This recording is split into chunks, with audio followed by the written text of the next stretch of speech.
Aqui quem fala é o professor Antônio Luiz Miranda, da Universidade Federal da Fronteira Sul. Estou respondendo aqui um convite da aluna Fabiola, do Colégio Pedro Maciel, aluna do professor Marcos Rogério, meu colega, professor de História. Então o convite era para falar sobre a cabanagem. O que foi a cabanagem, né? O que se deu, as motivações dessa revolta. Então, essa foi uma revolta popular ocorrida no Brasil entre 1835 e 1840, exatamente na província do Grão-Pará. Então, província era como o Brasil era dividido administrativamente naquela época. Hoje são os estados. Como naquela época o Brasil era um império, um império monárquico, tinha um imperador, era chamado, então, era dividido por províncias. E uma delas era o Grão-Pará, que hoje corresponde aos estados do Pará, da Amazônia, da Rondônia, Roraima, Amapá, que é a região norte, basicamente a região norte do Brasil hoje. Só que nesse período, entre 1835 e 40, o Brasil vivia no chamado período regencial, ou seja, o que foi esse período regencial? Foi o período em que o imperador brasileiro Dom Pedro II, filho do Dom Pedro I, era menor de idade. O Dom Pedro I governou o Brasil de 1822, quando proclamou a independência, 200 anos atrás, até 1831, quando ele abdicou do trono para ir para Portugal, tentar ser rei lá em Portugal, como Pedro IV. E quando ele foi para Portugal, o filho dele tinha apenas 5 anos, Dom Pedro II. Então não podia governar o Brasil com menor idade. Foi então decretado um grupo de pessoas para governar em nome do imperador Dom Pedro II. E esse período eram os regentes. Esse período então foi conhecido como período regencial. Então nesse período regencial foi quando teve as maiores revoltas no Brasil contra o domínio imperial.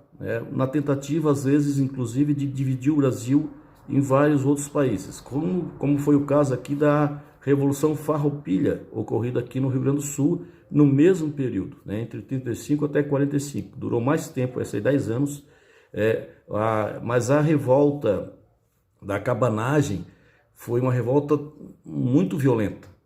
Os habitantes do Grão-Pará estavam descontentes.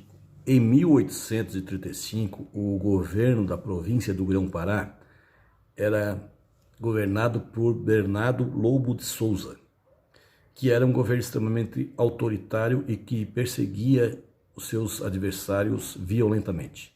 Com isso, 2 líderes fazendeiros, o Félix Clemente Melchior e Francisco Vinagre, lideraram uma revolta popular contra esse governador.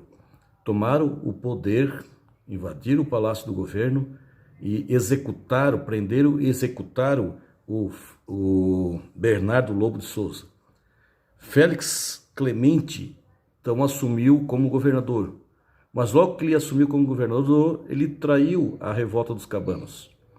Mandou prender um dos líderes, que era Eduardo Angelim, e com isso os cabanos se revoltaram contra ele. Então ele também foi preso, executado pelos cabanos, e no lugar dele colocaram então o Francisco Vinagre no seu lugar.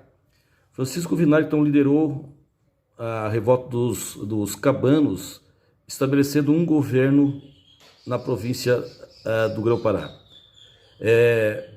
Mas logo em seguida o Francisco Vinagre resolveu fazer um armistício, ou seja, um acordo de paz com o governo regencial da época.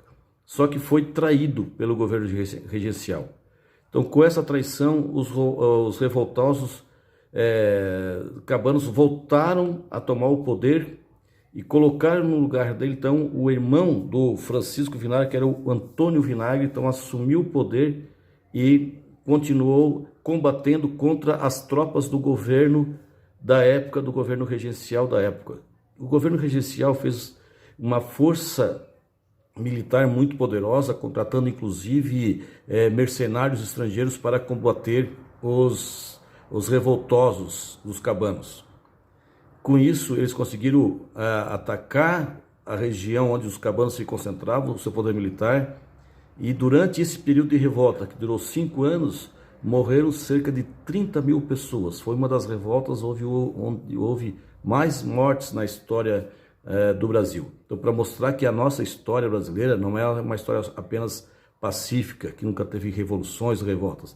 Esta é um grande exemplo de uma revolta extremamente violenta no Brasil. Mas, no final, com os revoltosos no armistício, quem assumiu o poder no final